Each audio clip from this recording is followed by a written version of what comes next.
అదే RTV app వార్తల్ని క్షణాల్లో చదివే అవకాశం ఉంటుంది. ఒక న్యూస్ పేపర్, ఒక టెలివిజన్ ఛానల్ మీ చేతుల్లో ఎప్పుడూ ఉంటాయి.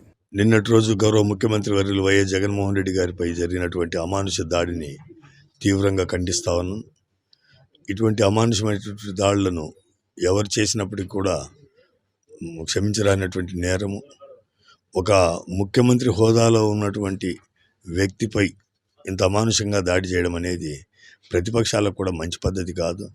ప్రతిపక్షాలు కూడా ఇటువంటి చర్యలకు దిగేటువంటి వాళ్ళను ఖండించాలి తప్ప ప్రోత్సహించడం అనేది సబబు కాదు అని చెప్పేసి తెలుపుతూ, అలాగే రాబోయే రోజుల్లో ఇటువంటివి పునరావృతమైనట్లయితే పరిస్థితులు చాలా తీవ్రంగా ఉంటాయని చెప్పేసి కూడా గమనించాలా.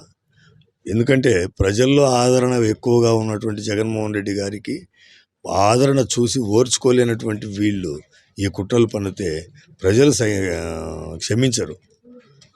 ఇది ప్రధానంగా ప్రతి ఒక్కళ్ళు కూడా గుర్తుపెట్టుకోవాలా.